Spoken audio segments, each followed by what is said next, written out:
Welcome, you found Lasomnia, a space between memory and nightmare, between what happened and what never left. These are the stories they still think about.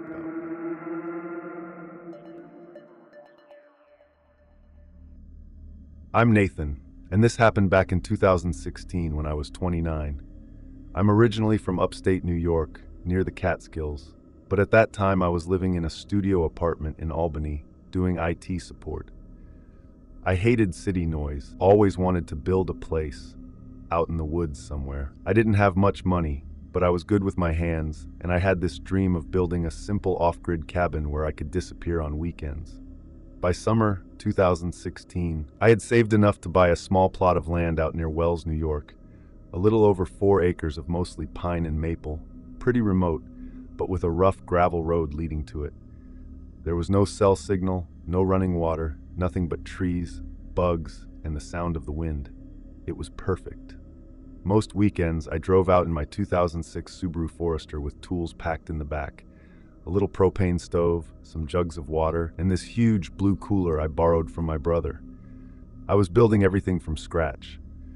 I had these printed plans from a cabin design book I got off eBay. It was slow work, but honest. I had a basic frame up by mid-October. I took some time off work and decided to spend a full week up there before the snow started rolling in. That week was when this happened.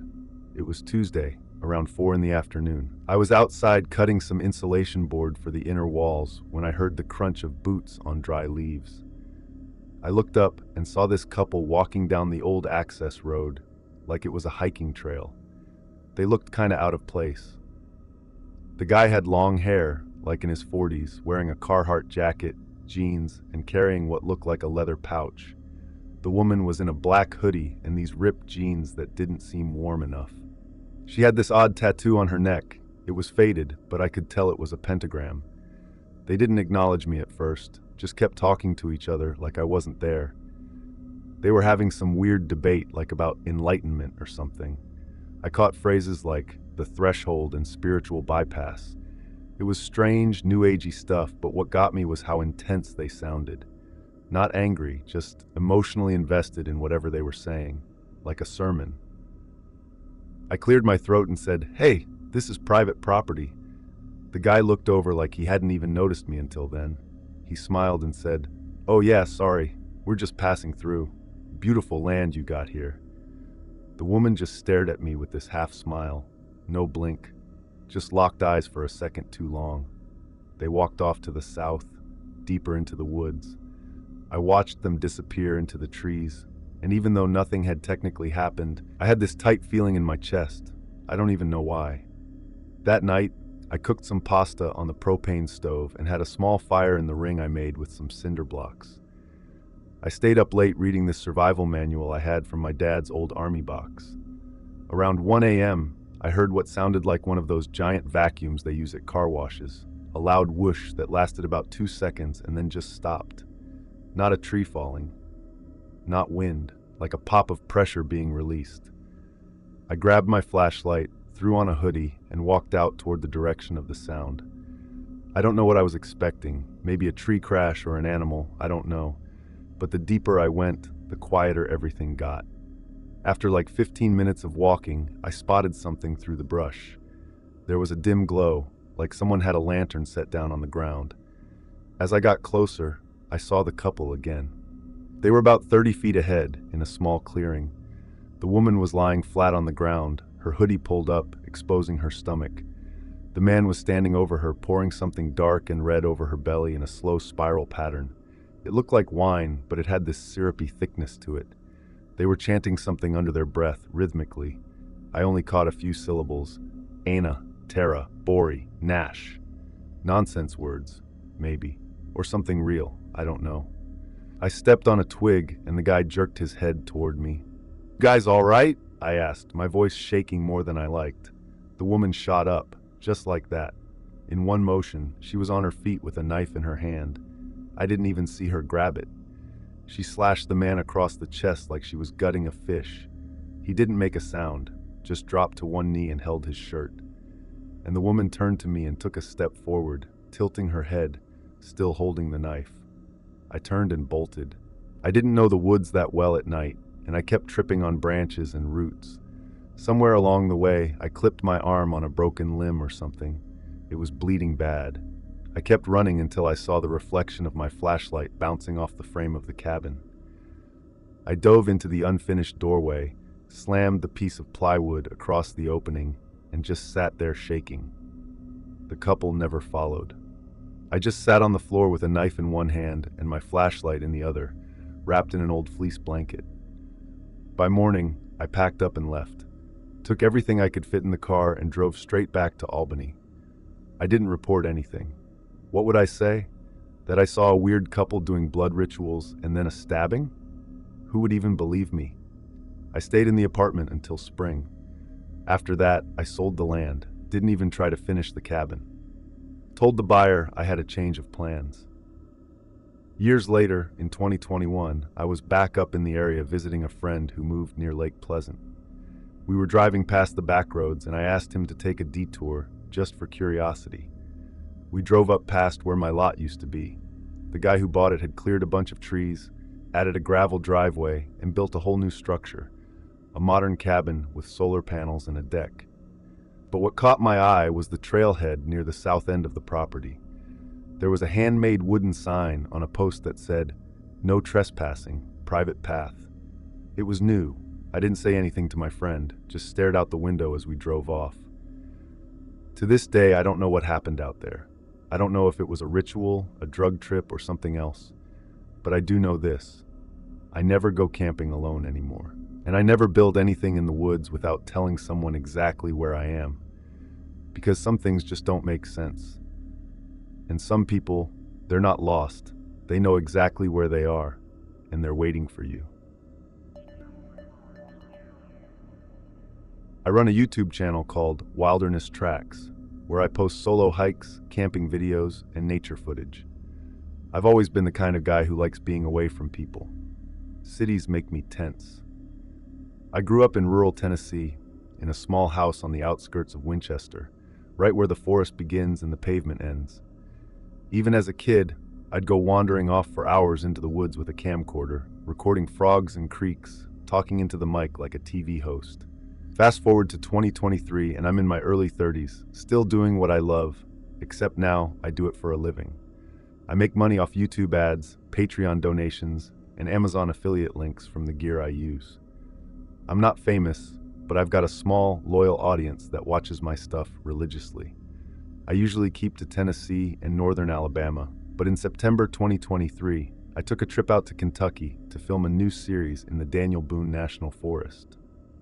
I had just upgraded to a Sony a7 IV with a killer wide-angle lens and wanted to capture the sunrise through the fog on one of the lesser-known ridges near Cave Run Lake.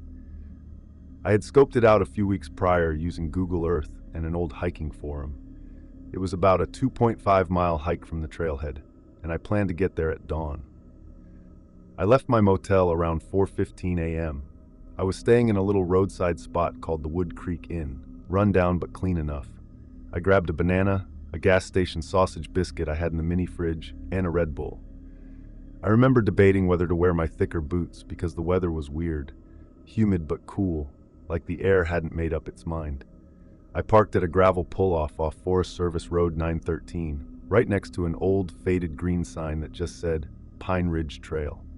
I had my pack loaded, tripod, drone, backup batteries, peanut butter crackers, a 9mm I carry more for wild hogs than anything else, and 2 water bottles.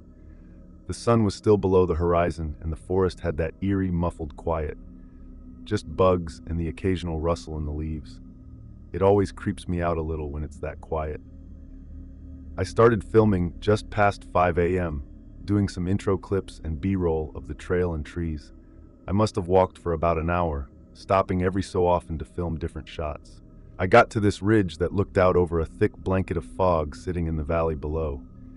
I remember I set up the tripod, got a few panning shots, and even flew the drone a bit.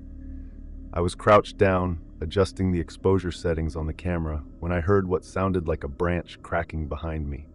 I turned around, expecting to see a deer or maybe even a black bear. Nothing, just trees.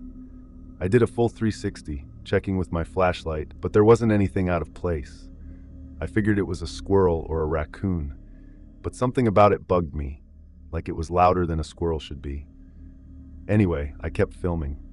The sun was starting to break through, and I was focused on getting that golden light coming over the ridge. Maybe 20 minutes passed.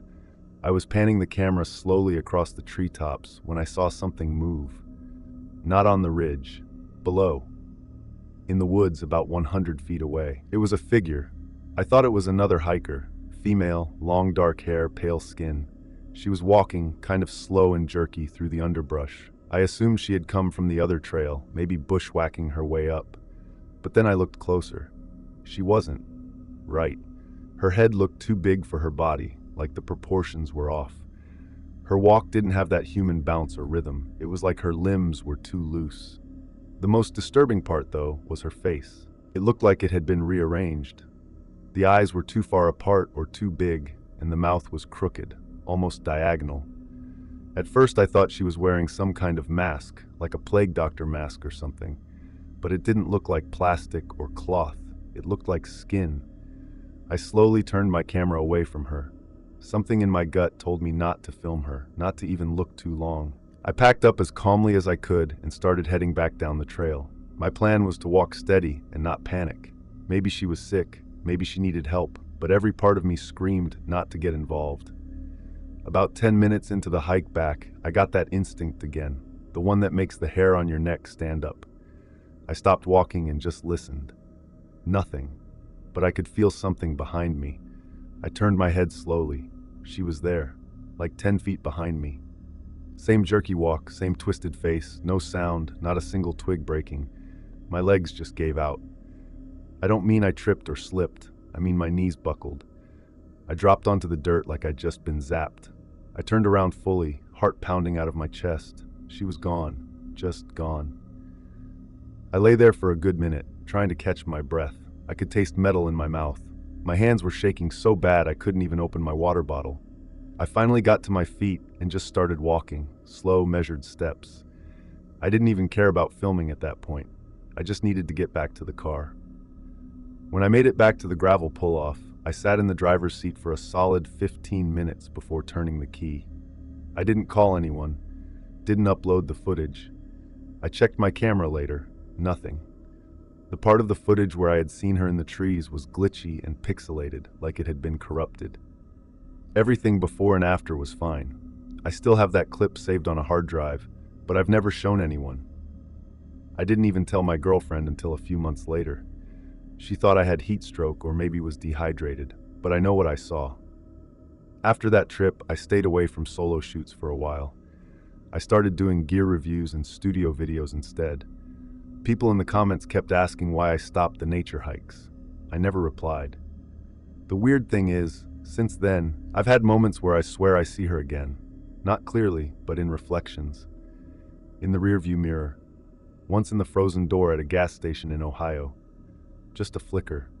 But that same oversized head and twisted mouth. It's 2025 now and I've started filming outdoors again. Safer places, with other people. But I always keep one eye behind me, especially around dawn. Some nights I wake up with the smell of wet earth in my nose. And I swear I hear twigs snapping outside the bedroom window. I don't know what that thing was. But whatever it wasn't lost. It wasn't confused. It knew exactly what it was doing. And it wasn't human. I'm Keith.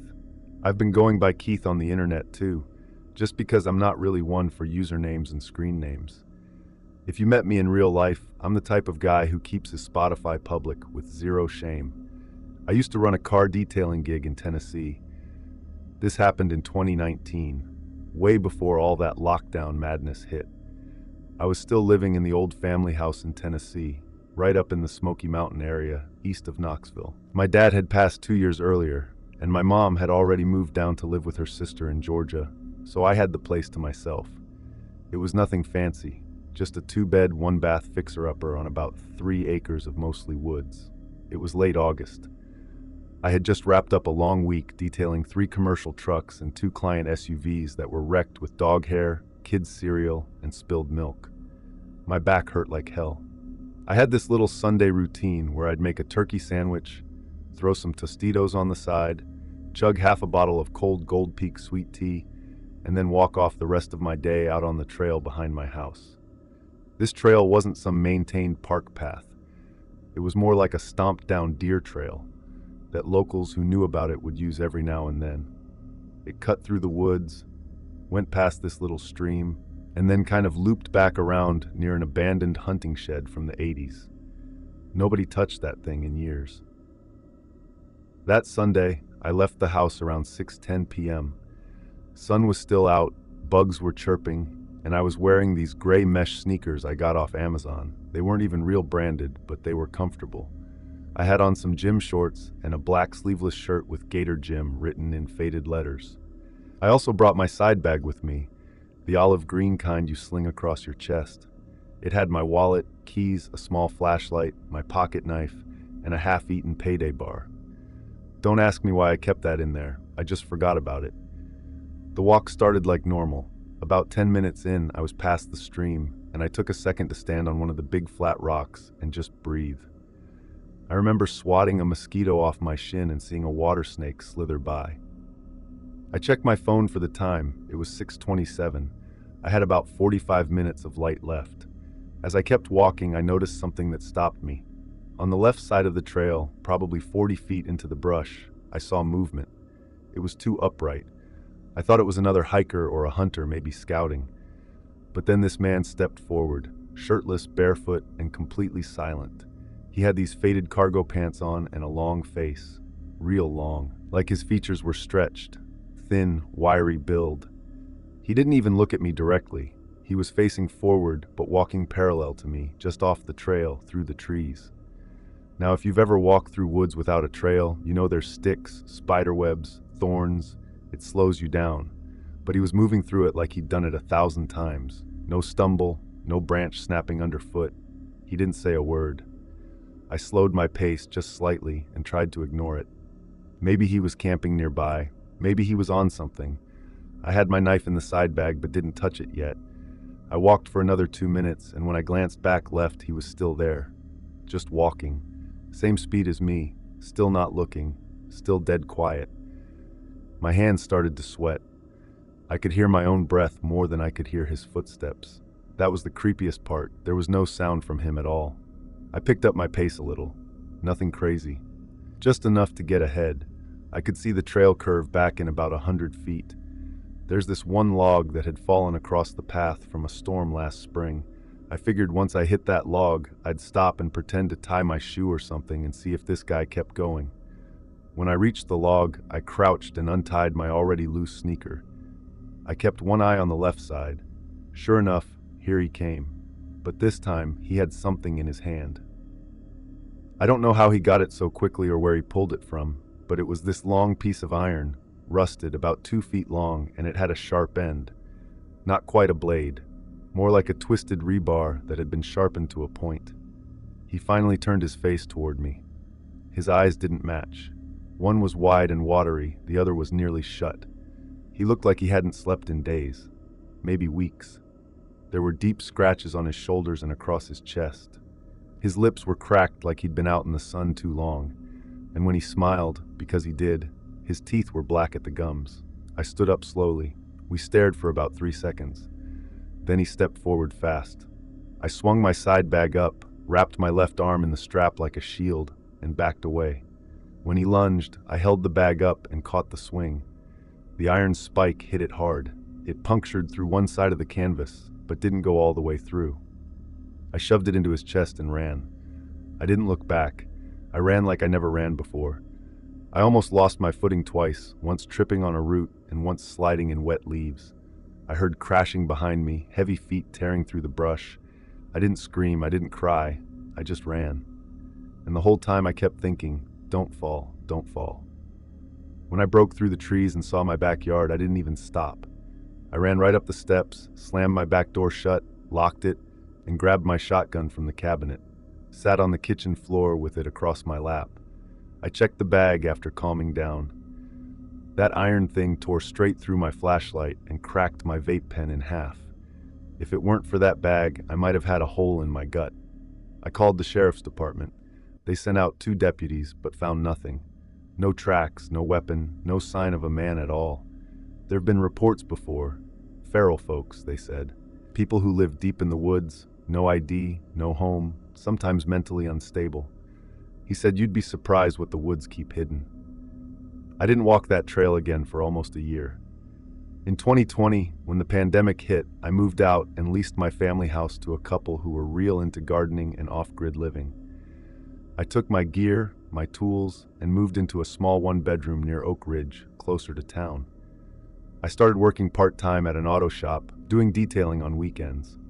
I told my brother about it once. He's a wildlife guy, works with the Department of Natural Resources.